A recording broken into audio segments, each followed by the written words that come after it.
Hi, good evening, everyone. My name is Anisha Hardy, and I serve as the Executive Director for Alabama Values. We are a grassroots communications organization that leverages narrative and messaging to raise awareness and break down barriers to civic engagement. And on behalf of our team and our partners at the Southern Leadership for Voter Engagement, SOLVE, I want to welcome you to tonight's conversation. As goes the South, so goes democracy. Now, this title may sound familiar because it is a play on the phrase, as goes the South, so goes the nation. And I want to just remind us that this isn't just a catchphrase. It is a reflection of the lived history in this country. Time and time again, what takes root here in the South has set the course for the rest of the country, whether it's the civil rights struggle to today's fight for fair representation. The South has always been both a testing ground and a proving ground, showing the nation what is possible when everyday people demand justice and refuse to be silenced. And so we're here this evening because the fight for fair maps is one of the most critical democracy issues of our time. It is about whether our people have power, resources, and representation. And you see, when maps are manipulated, it doesn't just redraw boundaries, right? Let's humanize this issue. It actively silences communities. It robs them of funding for schools and healthcare. It strips them of the chance to choose leaders who reflect their needs. And so you see, unfair maps are a tool of oppression, and fighting them is about building a future where every voice is heard and every community has the opportunity to thrive. And so tonight we're going to dig into three core areas. We're going to look at the legal fights that are taking place. We're also going to look at the community impact, right? How these maps shape resources in these communities. And then we're going to talk a little bit about movement strategy, like how are organizers and advocates and community leaders, how are they actively pushing back and building power? This evening's conversation is made possible under our Democracy Under Attack narrative initiative, which is done in partnership with the Southern Leadership for Voter Engagement. So I want to thank you for being here with us and for lending your time and attention and for being a part of this fight to protect democracy. With that, I'm going to hand it over to Mitchell Brown, the director of SOLVE, who will help ground this evening's conversation around what's at stake and why they better get these lines right. Thank you so much, Anisha, and welcome everybody to the space. Again, my name is Mitchell Brown. I'm senior counsel and director of the SOLVE Network at the Southern Coalition for Social Justice in Durham, North Carolina. It's great to be with you all tonight. So why does this matter? Why do they have to get these lines right? They have to get these lines right because the voting rights protections of the past are now being eroded slowly but surely. Cracks in the foundation have been forming for years, and voting rights opponents have been taking chunks out of the foundation, and now we teeter on the precipice of falling further away from the democratic ideals that we espouse in this country. So now is the time for us to think back and utilize the wisdom of our elders in this fight for civil rights. Across this country, across the South in particular, we're seeing states draw maps that, as Anisha said, don't represent the people that are within that state, that county, that jurisdiction, because this is a state issue as well as a local issue as well. And that's why we have to continue to educate our people. We have to continue to help them advocate for themselves. And we have to continue to communicate the narrative of how our communities are being affected. So again, why does getting the lines right matter? It matters because elected officials are choosing their voters rather than voters choosing their elected officials. And in the news, you hear about mid-decade redistricting. You hear about everything going on with cases, Milligan case, the Calais case that we'll talk about a little bit later. But what you're seeing is that elected officials are putting their wants above the voters' needs, and they want to stay in power, but they are not really caring on either side about what is happening to the voters themselves. Again, as I said earlier, this extends locally as well. We are seeing local jurisdictions follow the path and the pattern of state practice of gerrymandering maps.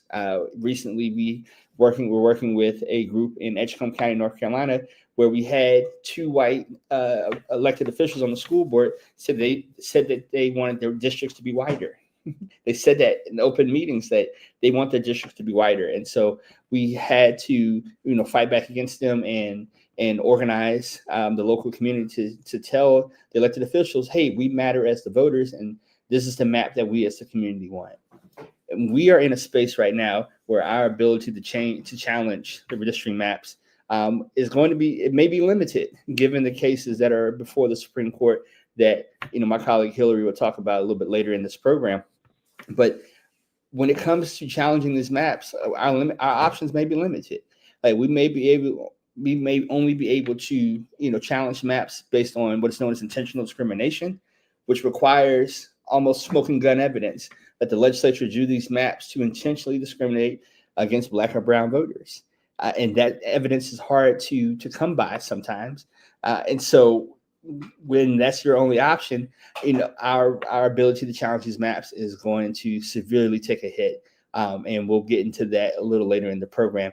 And lastly, just as a reminder, and Anisha said this, getting these lines right matters because voters have the power. And we have to start working together across our communities, and even communities that may not look like ours and may not have the same beliefs as ours. We have to come together and tell our elected officials, hey, we still have the power as voters. Because what you're seeing across the country is voters are getting the short end of the stick. It doesn't matter who's in control of the legislature. These elected officials are power hungry, and they are drawing maps to achieve some national aim when the voters are the ones who, again, get the short end of the stick. And so we have to start working together across the aisle. We have to look back at history and our ancestors and see what they are telling us and what patterns they laid out for us, because they did it before. We fought for civil rights before, and we're still fighting for civil rights today. So with that, I'll pass it back to Anisha to introduce our panel. Thank you, Mitch. At this time, we are going to, I'm going to bring into the discussion our moderator for the evening, Jamal Watkins.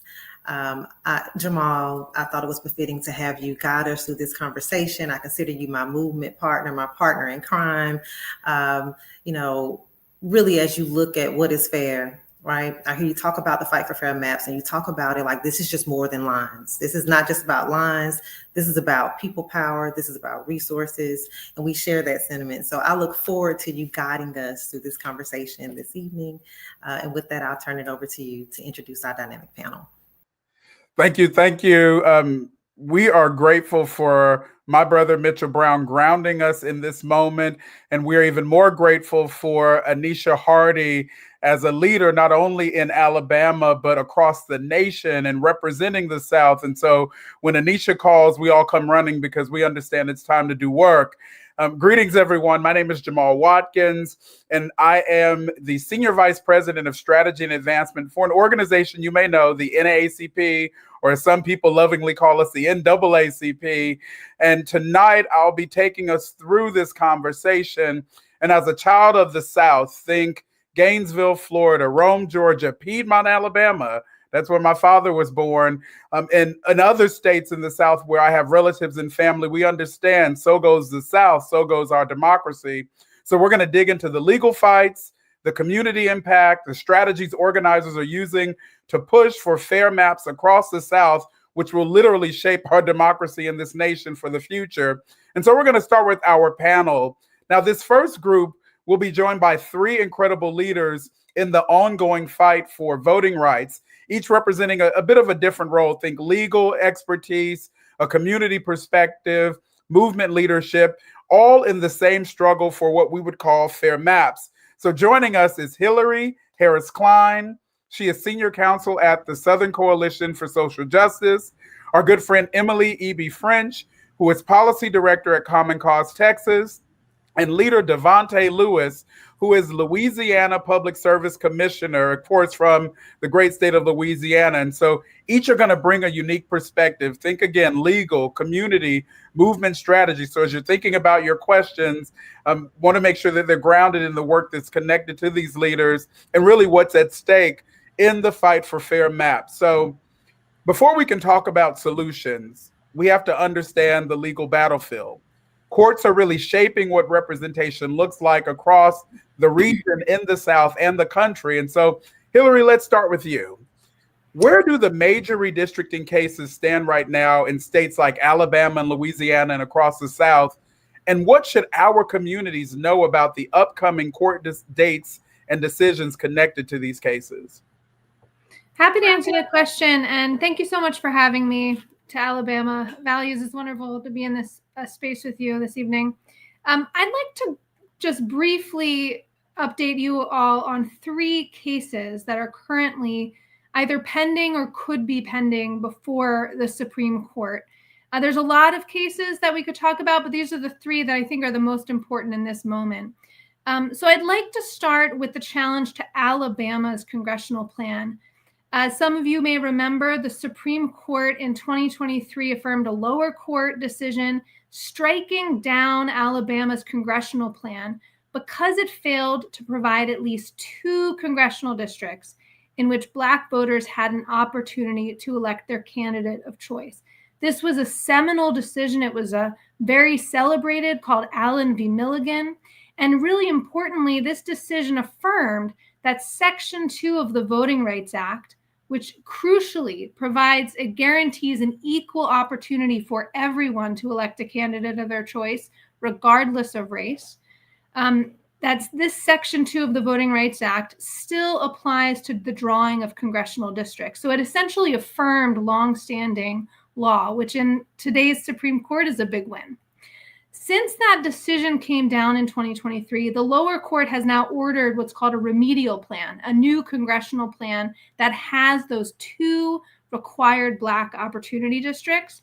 And the court has actually said that new plan has to apply all the way until 2030, until there's a new census, and then you got to draw the maps again.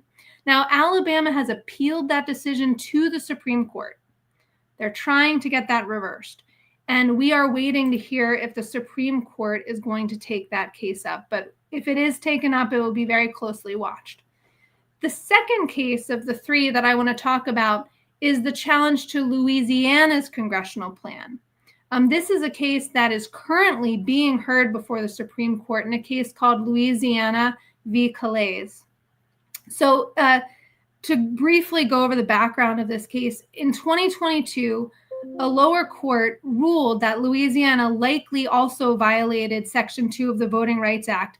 Very similar set of circumstances to Alabama. They failed to draw at least two districts, congressional districts, in which Black voters would have an opportunity to elect their candidate of choice. So the court found this was a likely violation and it went to appeals. And what the state did was they went back and they drew a new congressional plan with those 2 districts. After that, a group of voters calling themselves, quote, non-African American voters, sued and said that that new plan violated their constitutional rights. So they're arguing that by trying to remedy a discriminatory plan, by trying to provide equal voting power to Black voters, that they, as non-African American voters, were being discriminated against. And saying it was essentially a racial gerrymander. Now, this case was taken up by the federal Supreme Court. It was already argued in the spring, and it was set for re-argument. That's happening on October 15th. That's going to be live streamed. October 15th, you can hear the audio of that argument if you want to before the Supreme Court. And the question before the Supreme Court is whether this effort to comply with the Voting Rights Act by the state, this effort to ensure equal voting power for all voters, somehow violates the Constitution's prohibition on racial gerrymandering under the 14th and 15th Amendments. And that is a decision we are watching very, very closely. Just briefly, the third case I wanted to make you all aware of is called Turtle Mountain Band of Chippewa Indians v. Howe. Now, this was a case in which a group of Native American voters challenged North Dakota's state legislative map, again, under Section 2 of the Voting Rights Act. So they alleged that it denied them equal voting power the way that it was drawn. Now, they won at trial, and it went up to the appeals court. And the appeals court did something very unusual. They reversed the decision by finding that these Native American voters had no right to bring a private right of action under Section 2, that there was they weren't even allowed to bring the case in the first place. That's a huge break from the dozens and dozens of courts that have provided relief to voters throughout the United States who have brought these kinds of claims. So it creates a huge disagreement among appellate courts. Now, the group of Native Americans, those plaintiffs, they have appealed this to the Supreme Court, and the Supreme Court's going to have to make a decision of whether to take the case, and we haven't heard that yet. But the practical implication of this is that essentially if individual voters or voting rights organizations like the NAACP, if they're not allowed to bring these cases, then it's going to be left to the U.S. Department of Justice, and whoever is in control at the U.S. Department of Justice is going to decide whether to bring these cases in the first place. So that is a case that we are also watching very, very closely. But just to summarize overall, these cases reflect a broader trend that we've been seeing basically since 2013 Shelby v. Holder, of efforts to narrow the protections of the Voting Rights Act, other protections for voters, to challenge discriminatory voting plans. And so these cases really underscore the importance of our state and federal legislative bodies to enact redistricting reform. We need more robust protections for voters. We need mechanisms that will prevent these from even needing to be litigated. We need the maps drawn correctly in the first place. And we need to continue to educate the public about why gerrymandering is harmful and bad and what leaders can do to prevent it, which is why I'm so grateful that everyone is here to talk about this evening, because it's really that movement work with all the narrowing of legal claims and the threats to the enforcement of these voter protections. It's really the movement work, I think, that is really going to have the lasting impact. Voters should be choosing their elected officials. As my colleague Mitch said, voters should be choosing their elected officials. But right now, elected officials are choosing their voters, and that's just got to end. So, Hillary, bottom line, if these maps don't get fixed in terms of the cases in the courts, what are the legal and democratic consequences for voters at the end of the day? I mean, as Ms. Anisha said in the beginning, gerrymandering minimizes and cancels out and silences voices. So we've seen that particularly the voters that have been historically marginalized are the ones that are targeted. So in the South, that's predominantly, it's the voices of Black and brown voters that are silenced, and it opens the door to discriminatory policies that are enacted by these gerrymandered legislatures. On a broader scale, gerrymandering districts causes a complete lack of accountability. Politicians in gerrymandered districts can vote for wildly unpopular initiatives and essentially, be completely insulated from the political consequences of that action. They won't be voted out of office because their districts are so manipulated. And we're seeing in the Texas and California and these mid-decade redistricting of congressional districts, we're seeing an effort for a very unpopular administration to insulate itself from political accountability in the midterms. They're trying to avoid the voters taking away the power that they might have by changing voting plans.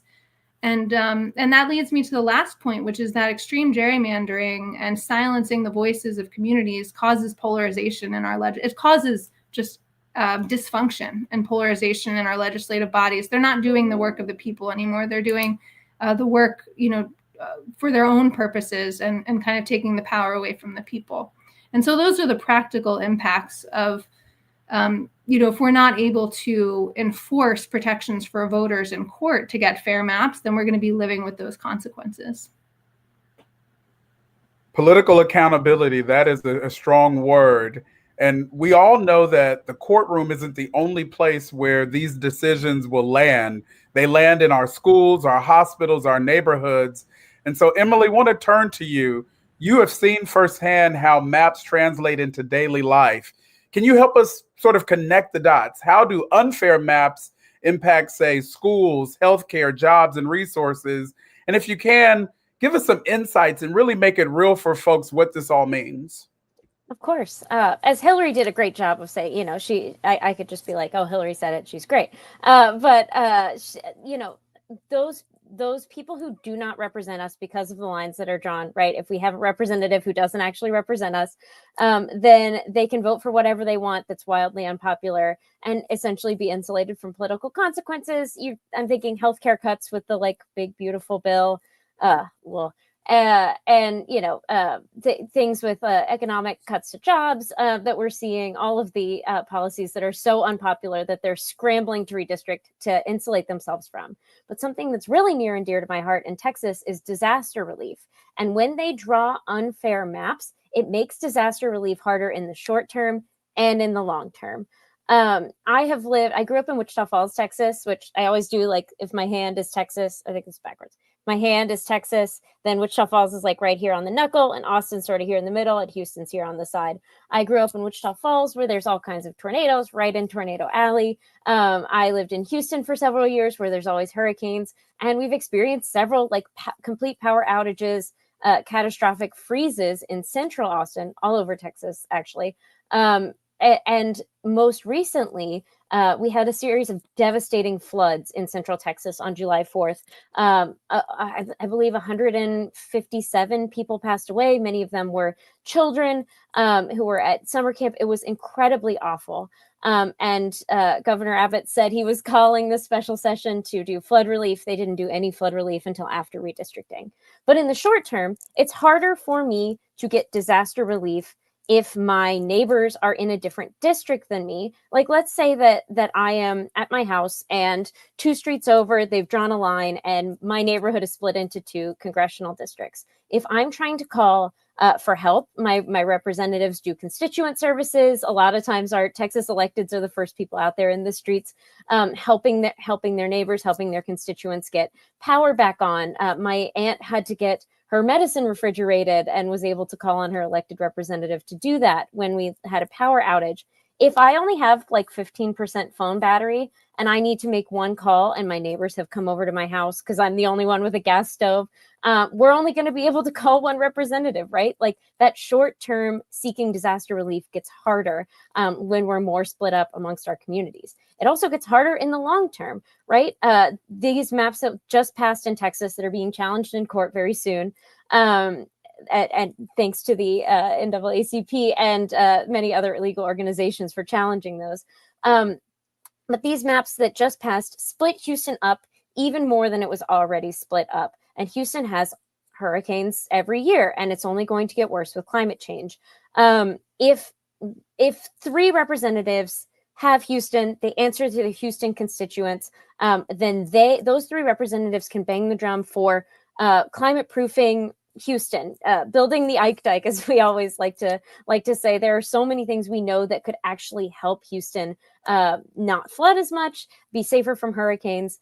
We need federal funding to help us build those things. But if 8 representatives have a little chunk of Houston, you're not getting that strong advocacy for because they have fewer constituents per district, right, who are affected by these hurricanes.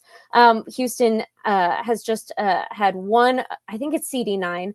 Sorry, my numbers are all jumbly in my head these days, but CD9 used to be a mostly Houston district. It has now been drawn out into East Texas, where they're not as worried about hurricanes out there. So that CD9 representative no longer represents a community that sticks together, a neighborhood, a group of people. They now represent people who are 100 miles away from each other, who have very different interests. And they have to try to represent both of those interests. And I have a strong guess that they are going to be worse at representing the interests of Black and Brown Houstonians. No, thank you for connecting the dots. Now, we know a lot of folks think of redistricting as politics as usual, something that the parties are fighting over. What do folks miss when they don't really connect the dots and think about this work, if you will, as a community fight and connected to real people? Yeah. I am guilty of this a little bit because I feel like redistricting is so difficult to understand, right? The people who are really smart about it start talking numbers and districts and percentages, and you go, oh, that's too much for me, which was me not that long ago. But this is a community fight. This is a fight for fairness, right? I think a lot of the stuff that is that we're seeing is people having a sense of this is not fair to me. A lot of people across the political spectrum understand that. Common Cause just did a poll where finding that 55% of Texans across the entire political spectrum oppose this mid-decade redistricting because they know that it's not fair. That was 60% of independents and 44% of Republicans. Only 34% of Republicans in Texas said they were in favor of it. And we had 5,000 people come out to the Capitol on a very, very hot Saturday to show that they were against this. If we think of this as a political fight, something I can't understand, something, oh, well, we'll leave that to the courts. You're missing a chance to demand fairness, something we all understand in our bones and something we all deserve. Demanding fairness really resonates with me. And as we think about this work, let us turn a bit to strategy. So beyond the courts, there's a fight happening on the ground in community after community. Organizers and leaders are pushing back in powerful ways. And so we are joined by Commissioner Lewis. As both a community leader and an elected official, you have had to navigate this from the inside and the outside. What strategies do you see organizers and advocates using to fight back? Let us know what's working and what lessons do we need to carry really into this next phase, especially with Louisiana headed to the Supreme Court on October 15th. No, absolutely. I mean, I think this is the key is community and people engagement, right? We know that people have power and our vote is just lending our power to elected officials and we can take it back. And what we are seeing is that when we sharpen that message and give it to average day citizens, they are stepping up and showing their power. When we were in our redistricting session to draw the second minority majority district in Louisiana, we had an ice storm. And we saw 60 to 70 people still show up. Students traveled from Grambling University all the way down to the Capitol in Baton Rouge, which is a 4-hour drive in an ice storm to let their elected officials know exactly what they felt in redistricting. And why is that important? Is because a lot of times community voices are the only voices putting things into the record for the legal strategy. We know part of the case in Louisiana has been about redistricting and that the legislature drew the map this way for political reasons and not for racial lines. When we went back and the lawyers went back, that was never mentioned in the record on the legislative testimony. It was mentioned from the advocates who showed up, who were quoting the newspaper and quoting the governor. And so they are now leading the legal strategy because community members came, spoke up, organized, mobilized, and talked on the record about what they see. So that is one of the most important strategies we learned is getting people to make the record clear. We heard time and time in Louisiana that Black people are 1/3 of the state. And if we have 6 congressional districts, 1/3 of 6 equals 2. And that message resonated. It sold. And so what we see is people really mobilizing around fairness, around democracy, around their citizenship, that this is not just about redistricting. This is about whether or not we treat people in our communities as citizens who have equal rights under the Constitution and under the law. And so we are watching as people get engaged from communities around here, making that message, talking about what makes them have interest. We just heard Emily talk about how Houston and parts are 100 miles away. We did the opposite strategy. We showcased how communities that they were trying to say had nothing in common actually had things in common. How people in Baton Rouge had things in common with people in Alexandria because we live along the Mississippi River. They live along the Red River. And so utilizing part of what is needed in the legal strategy to have community members say it, has been one of the greatest lessons that we've taken here in Louisiana. But what we're also seeing is that it is not time to let off the gas pedal. Constantly talking about these issues, letting it know. We heard rumors that the legislature was going to come back in and follow President Trump's order and redistrict Louisiana even before this case. But we saw community members start to speak out, start to call their lawmakers, and now we have heard nothing about whether or not this special session will happen because we were proactive in saying we are going to show you that if you come in, we're coming full force, just like we did for the last 4 years. And so what we're seeing is that elected officials are also responding. Republican members of the legislature saying, you know what, I'm not sure we should redistrict before the Supreme Court makes a decision. And so that community pressure is starting to work and showcasing that people are paying attention, and you're not going to be able to do this in the closet of night. And so what I think the biggest strategy of organizing and mobilizing people is reminding them why redistricting matters. And what we are seeing is that people know that their vote is their voice and their voice is their power. And what this is not about is redistricting. This is about silencing people's power, eliminating power for Black and brown communities across Louisiana, but mostly across the South and across this nation. And we are seeing that as a rallying cry. We saw in Louisiana, when we started talking about people's power, we had the governor of our state put 4 constitutional amendments on the ballot in a special election on a random Saturday in the middle of spring. Thought he was going to get it done. We saw people mobilize and rally and killed all 4 constitutional amendments, not by 50% of the vote. The lowest vote was 67% of the vote. We saw 10,000 more Black voters show up to kill those constitutional amendments than showed up in the gubernatorial election 2 years before. Now, while we wish they would have came out during the gubernatorial election, it shows the power when people are paying attention and they see that their vote matters, because these amendments were trying to lock up our children in adult prisons as young as 14. It was to rewrite the Constitution and strip power away. And so what we're seeing is people are paying attention, and they are going to use not only their voice, but their vote. And that's why I think this engagement really matters. And that's what we're seeing here on the ground in Louisiana. And I think is the lesson for everyone, not only in the South, but across this nation. So, Commissioner, I heard you say we have to keep our foot on the gas. And so I'm curious as to how can we, as everyday people, continue to plug into this work in ways that build long-term power? And how do we look beyond just the courts? Absolutely. I mean, I think it's year-round organizing, year-round mobilizing, talking about these issues, right? The work that we did on these constitutional amendments directly played to redistricting, because it was showcasing people the power that you have when you utilize your vote. And if we are seeing that they're going to come to try to make it where your vote is obsolete because the lines are gerrymandered, or we are putting you or packing you or cracking you into districts where you have no power, it shows. And so I think what we need to do for long-term power is connect all of these together, right? These are not independent things. We're not redistricting for the sake of fairer maps. We're redistricting for the sake of political power right now that came from the leader in the United States White House saying, I see that my power is going to go away because the people aren't with me, so let's redistrict. And so I think that's a sign that issue advocacy, issue mobilization is directly important to our redistricting work outside of the courts, because it connects why they are trying to redistrict and what is the point of redistricting.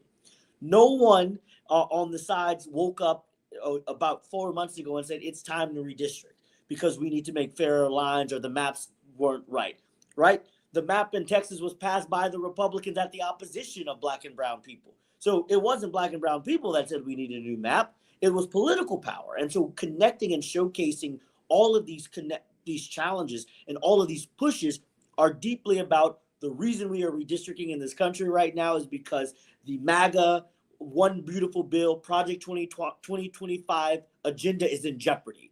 And they're in jeopardy in 2026. And the only way they could save it is by changing the lines. And when people recognize that losing their healthcare access, losing their SNAP benefits, losing their rural hospitals, having education funding being pooled is a part and connected to redistricting, what we see is people stand up, they show up, and they vote in places where even people thought they weren't going to vote. And so I think that is the strategy for long term, is connecting why the policy pushes are impactful. Because I like to say there is no policy without our power, and there's no impact without policy. So if we don't use our power to impact policy, we have no impact at all. And that's the connection of the long-term work we need to make. No, thank you, thank you. And I'm feeling both inspired, educated, and fired up about this discussion. And we know redistricting is not necessarily always table talk in most communities and families, but we have to make it such. So we're going to turn now to some questions from the audience for our group of panelists. And so thank you for sending in those questions. So the first question, as you see on the screen, is how should we be organizing around the 2030 census, just in case the redistricting cases face a negative turn? And so I'll punt that to any panelist who wants to tackle the question.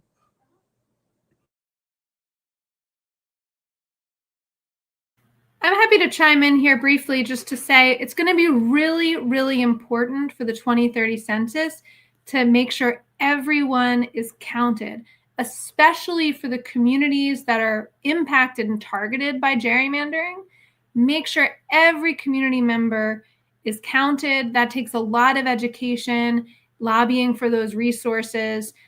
We do unfortunately anticipate litigation leading up to the census about who should be counted. There were efforts to add a citizenship question that is very intimidating for as many communities and can alter the counts.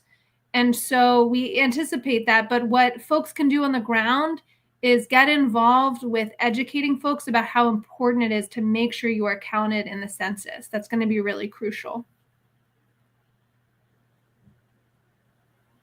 No, thank you for that. And as you all know, the census comes around every 10 years, but the work on the census, the planning for it, starts years in advance. There are communities and coalitions that are working now to make sure that everyone is counted come 2030.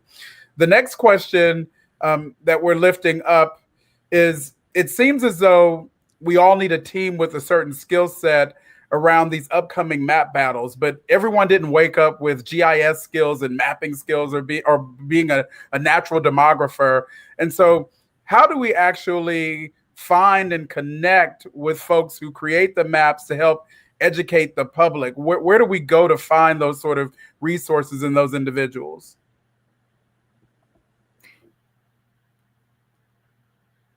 I want to let one of my fellow panelists answer this, but I just want to shoot it over to Mitch Brown, his work with Solve. And we at Southern Coalition for Social Justice anticipate doing more of our crowd academies, which teach folks, and we do that in partnership with, our Solve partners and folks on the ground. And so we anticipate there will be training opportunities. So I think stay engaged with Alabama Values, stay engaged with Solve, and you'll get access to those opportunities. Yeah, and I'm so glad that Mitchell already said Dave's redistricting app. One of the dirty secrets of redistricting is that no matter what state you're in, if the map is unfair and tilts in favor of Republicans and white voters, it is probably drawn by the same guy, Adam Kincaid, who sits in Virginia and just controls where we all, represents all of us. And so we definitely need experts. And I would say, don't be intimidated. You can become an expert. Dave's redistricting is a fun little, not fun. None of this is that fun, but it's a resource where you can look and go and you can click in like, okay, what would it look like if like my whole state was drawn exactly like in squares? What would it look like if they tried to draw like the smallest possible districts or the most representative or the most racially balanced? And you can go in there and click around yourself to see like, oh, what would it look like to draw the lines? And it's fun. I promise, more fun than letting some white guy in Virginia decide what our future is going to be. Well, thank you, Hillary, Emily, and Commissioner Lewis for all of these insights. You really have helped us see both the challenges and opportunities ahead and reminded us that the fight that is being waged on multiple fronts. Think the courts, community advocacy, and through leadership. And so to deepen that understanding, we're going to pivot now to some community voices on the ground in terms of this lived experience. And Joining us are two leaders deeply connected to their communities. One of them is my friend from the great state of Mississippi, Monica McInnes, who is the program manager with Mississippi One Voice, and our other friend, Diana Iza, who is the Texas State Director for Mi Familia and Acción. I think I got it right, but we are happy to have both of them join us because they are working every day at the intersections of democracy and lived experiences, really bringing forward the voices of those most impacted. And their perspectives are essential in this fight in terms of fair maps and representation. And so when we think about having a seat at the table and equitable access as leaders who truly reflect the needs and priorities of the people. So I'm going to start with you, Monica. It's so good to see you. I know we were here in DC for CBC, and now we're back home doing the work. You're working closely with communities in Mississippi who are navigating the fight for fair maps and equitable representation literally in real time. How do these unfair maps affect your community directly? Good evening, and thank you all for having me, Anise and Mitch, and good to see you again, Jamal.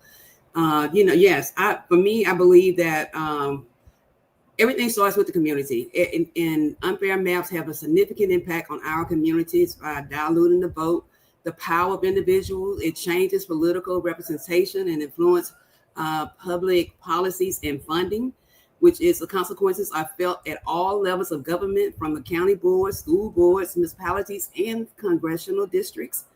And one way that they achieve this voter suppression is through cracking and packing our community.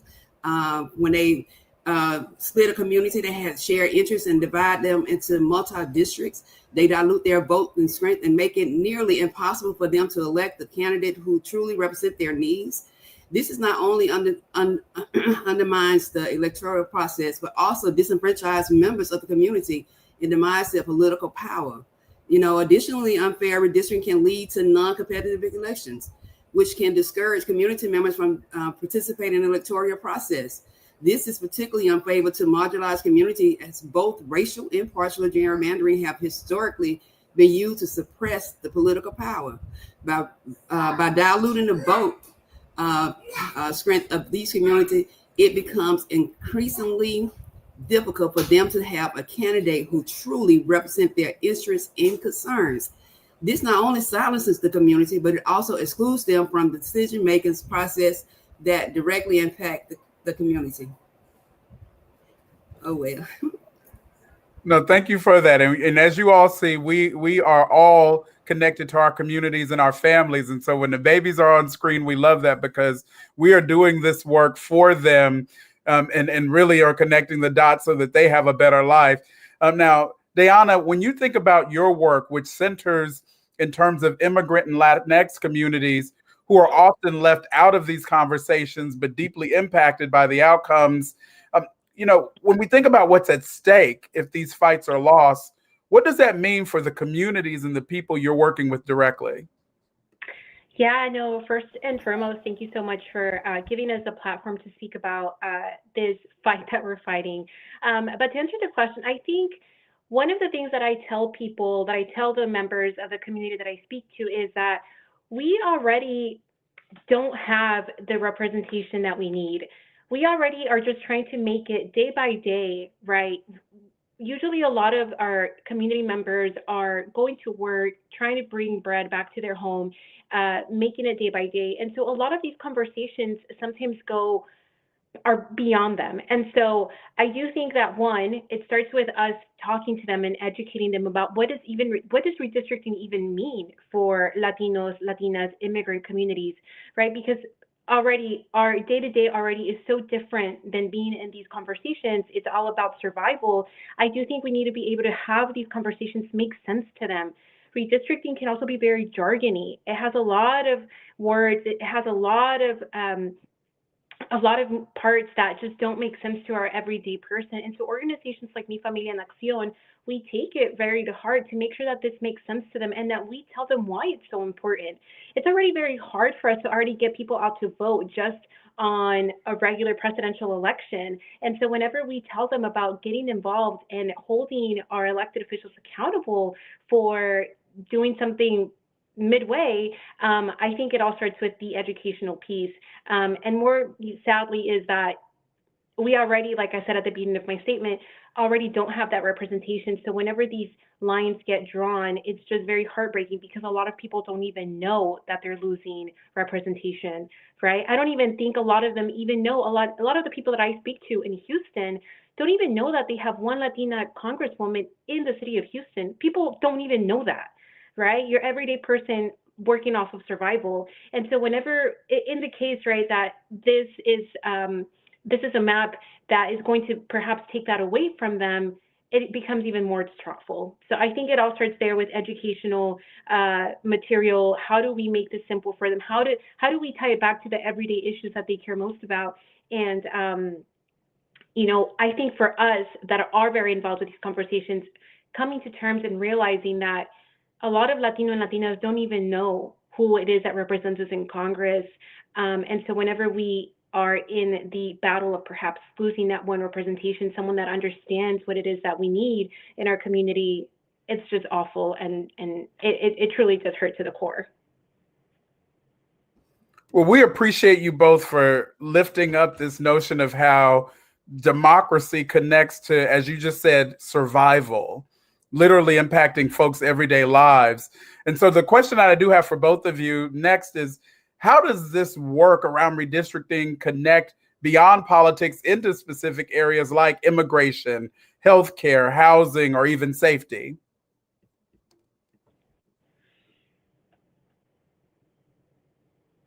I can go.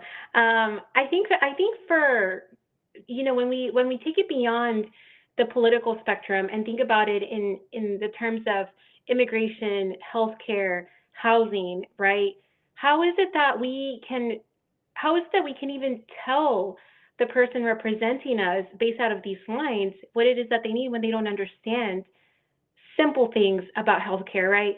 Perhaps someone, and again, I talk a lot about Houston, but perhaps someone on the in areas of town like Pasadena that is very well known for having chemical plants all around them. How is it that we can go to someone that lives way further, or perhaps isn't as familiar with that part of town, about the nosebleeds that my daughter is having and why it's so important for us to be able to close down this chemical plant or this concrete plant, right?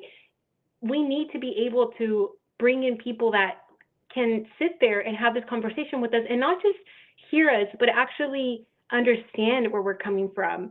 Politicians already for so many people already feel so disengaged from our circle. A lot of Latinos and Latinas, when we think about politicians, we think of them as people that we can't even talk to, right? They're on a different pay grade, or they're in a different tax bracket. They're people that are almost famous for a lot of Latinos and Latinas. So whenever we think about talking to them and we disengage that person more away from our community, we can't even bring up the things that matter, like healthcare, right? They can understand why my son is having a nosebleed, or why the cost of living in this part of town is getting so expensive because of perhaps development that is going on there. So I do think it all ties back, right, to this sense of having someone that understands what's happening, because if we can't even have that basic knowledge, someone is not going to feel comfortable enough to have those conversations about things like healthcare, like housing, and so that's what I've seen. That's what I've gotten to really understand from people that I've gotten to speak to about this topic.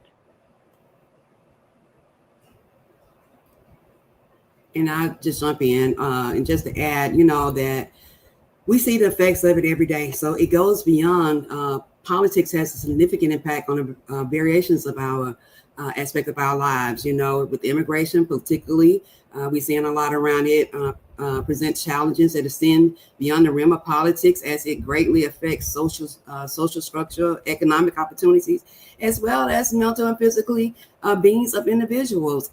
We are taking a toll. I know that there is nothing new under the sun, and we haven't been here before. I would have never thought that I would see where we are today when it comes to everything that is happening. However, everything ties into everything, and it takes a toll not only on what is happening with individuals, but within our communities. Like I said, from social to economic, it affects us, and we're seeing a lot of more mental and mental in our communities that is having an effect on our people, as well as even when it comes to the changes, we know that change begins with us. We know the first step to make a change is within the community, and if we can have a healthy community to move forward and make these changes within the political realm, we have a long way to go. We are a resilient community. We know that we can handle almost everything, but this stuff is new to us, to me, I must say to me.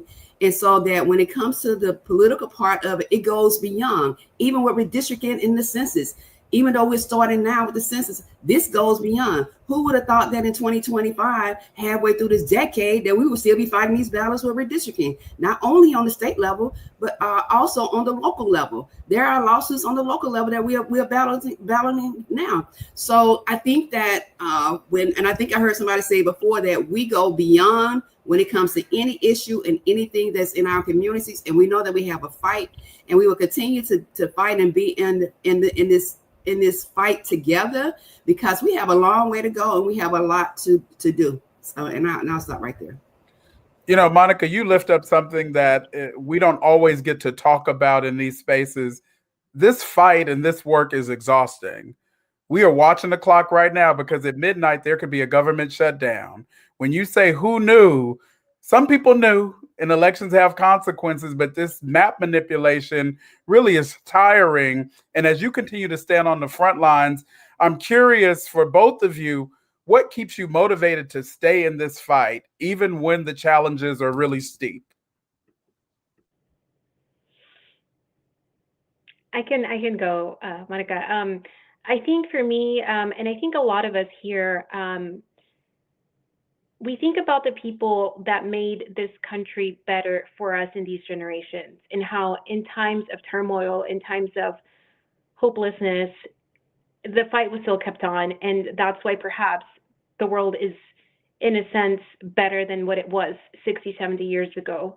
And I think a lot of us here can call ourselves parents, or at least have young ones in our life that we want to make sure we leave this country, or at least our respective states, better for them, so that, I always tell people, when you're organizing, I think that the end goal is to out-organize yourself out of a job, right? Because it'll essentially be, you will be leaving this state, or at least, even if it's at the city level, right, a better place. And so I think for me, that's what motivates me, is counting those small wins, counting on the community that comes together just to do a simple teaching about what redistricting is. Even if it's someone that's saying, you know what, redistricting is so important, I want to be part of your organizing team for when the census comes around. And I think that's what really gives me the hope and the motivation, and not forgetting about our past and how it is that we can bring that past into the present and walk together in a future that's better for, like I said, a lot of us that have kids, or even if not, right, just younger people that deserve to at least stand on better ground than the one that we're standing on right now. Awesome. And I just want to add, and I'll add, you already saw a part of mine. My daughter-in-law tag says Josh Live. And a lot of people think it says Josh Live, but Josh Live is my grandkids' name, Joshua and Leah. So that gives me motivation as well. But being surrounded by people who have, it's like having a support system when you have Alabama and Louisiana. We're all in this fight together. We're having the same fights, whether they're different struggles or different ways that we're doing it. But also, I think about what Ella Baker said, give people the light and they shall find their way. They gave us a blueprint that we could use to do this work. I don't know if I have mastered what they have done. I have worked alongside some great civil rights leaders, and I will continue to do this work, because I heard one say the other day that y'all fight is different. This is not the fight that we had, but we will continue to make sure that their fight does not dim the light. No, appreciate those insights. We're going to take a couple of questions, and I'll start with the question that's lifted up from Alexis Taylor, and she asks, how do we help others around us in our community get informed, as well as motivating them to further the change that we need to see when it comes to this fight? I think one of the things that I tell people is, if you want to stay informed, if you want to be part of this fight, look at the organizations that are represented in these calls, right? And go onto their website, go onto their social media, go and see how it is that you can get onto the newsletter, because I think that that's where it starts. I can give an example. There was a group from the Valley here in Texas, which is South Texas, that reached out to us to see if we could go down to the Valley to give a training on what redistricting is, because they heard a lot of talk about what redistricting is and the turmoil that it was causing, and they really were just very curious to know, what is it and how can we get involved? Is it worth our fight? And so they went ahead and reached out to us. We're going to be taking a trip down to the Valley to do a training to about 20 people, and these 20 people come from rural parts of the Valley in South Texas. So it all starts with informing, seeing, like I said, who's in this room, who's on this call, going onto their website, subscribing, calling, emailing, whatever information's on that website, and starting there. I think for us, like I mentioned in my previous statement, it all starts first, like understanding what this is, and then from there, it's how do we then build movement, coalition to take this message and take it on to the people that we talk to. It's relational organizing, and it's one of the things that I think really brings power to our movement. And I'll just piggyback off of what Deanna said. I think also that it is important to make sure that we inform our communities. It is not an easy task for us to continue to do this work on a daily basis. And, redistricting used to be a word that didn't nobody know anything about. I didn't even want to hear about it. And I always thought that was not our fight. But I know that over the last 10 years, it has evolved into a community piece, organizing around it, redistricting, and more people are understanding it. We even had an elected official who told us, ain't nobody never been interested in redistricting. I've been a politician for 30 years. But that goes to show you that our work that we are doing around the South is being heard and our movement is being made. And this is a movement that we will continue whether in all the communities that we can get into. And there's a lot of organizations. And I noticed that over the last probably 15 years, it has been a lot of organizations that have come up and are doing the work here in the South. Whether it's around voting rights or whether it's around redistricting, it all ties in together. Whether it's education, it all ties in together. So whether you find any one of those organizations or if you just want to call someone, we are here, whatever state you are in. I am sewn to the front by Louisiana and the backside of Alabama. So we are here. So thank you. No, I want to thank you, Monica and Deanna, for reminding us that this is literally about people's lives, not just lines on a map, and that we are interconnected. And so your work and stories really underscore why this fight is urgent and deeply human. And it really determines whether or not our voices shape the decisions that shape our lives, the lives of our families, our neighbors, and our children. And so we don't want to just reflect, but we want to act. And I think that message is clear. Now we want to talk about some of the things that we can do in very tangible ways. And so I'm bringing in Sarah Ovaska, who is from Southern Leadership for Voter Engagement, SOLVE. You may have heard that acronym before. And she's going to share some concrete tools and resources for action and to highlight how we can all get involved by protecting our voices and our vote. You think about it, clear action steps, because we need those next steps. Otherwise, awareness can fade. And so having the tools to organize, educate, and push forward really is going to be key and reflects our communities. So thank everyone for deciding to join us. And so, Sarah, I'm now going to turn it over to you. Great. Thanks, Jamal. And I'm glad to be here and glad for everyone who's joining us tonight and watching on all of the platforms. This is just by you tuning in, listening. That's an important step as we push back against these unfair maps. And a lot of what we talk about when we talk about gerrymandering is making sure that we can make clear what's at stake. And when we talk about who benefits and who gets hurt. And we're seeing, as we've heard from all of our panelists tonight, that unfair maps hurt our communities and they leave our communities and leave us unable to choose representatives that will fight to make sure our communities are safe, healthy, and thriving. So what's really needed is that we pay attention, that we're able to talk to people around us about what's at stake. So that means talking to your family and friends. It means if you're hearing about lawmakers in your state trying to do like they did in Texas with mid-decade redistricting, that you're able to speak out and even going and speaking out at protests or speaking at hearings. We're going to be dropping some links for some of the resources to get more involved. One is Alabama Values, who's hosting this tonight. They Better Get These Lines Right, which is a vlog that really breaks down redistricting and helps you and everyone in your life be able to understand what's at stake. And that can be found on YouTube at Alabama Values. Also, keep following Alabama Values as well as some of the other groups on this call. These are a lot of the movement leaders that are working in their states in order to make change. Alabama Values in particular is going to be on social media talking about this upcoming Supreme Court, the Calais case, which is going to be in front of the Supreme Court on October 15th. Another group to make sure that you tap in with is Power Coalition for Equity and Justice, and they have been organizing and fighting the long fight in Louisiana and the fight for fair maps. And they're having a lot of events coming up, both in Louisiana virtually, and I'd encourage folks who are interested to get involved. We've also got in Alabama, we've got Alabama Forward and the Shake the Field program that's connecting the organizing work that's happening in Alabama.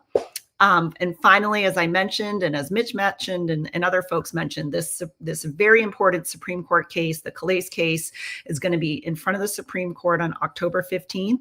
If you're in the DC area, there will be a rally for fair maps on the steps of the Supreme Court that morning. We're also encouraging folks to be able to have listening parties and make sure you tune in so that you can talk to people in your lives about why this case is so important and why it's so important that we protect the Voting Rights Act.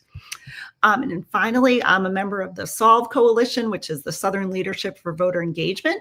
We connect activists and advocates across the South, in order to talk about voter suppression and how we can push back. So please feel free to join us at SOLVE and Southern Coalition for Social Justice, and we can all work together to push back against these unfair maps. And with that, I'd like to hand it back to Anisha, who's going to close us out.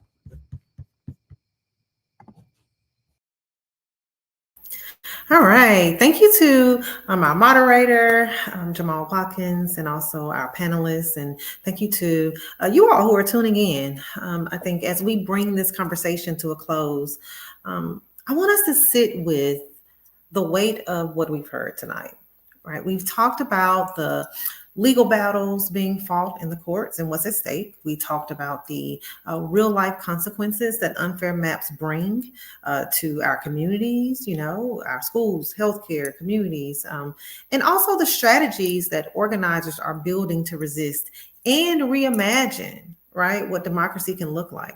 All of these points, all of this points to one truth, that this is not just about maps. This is about power. This is about our dignity, and this is about our future. I want to close by saying again that the South has always been a proving ground for democracy. And when we win here, it sends shockwaves across the nation.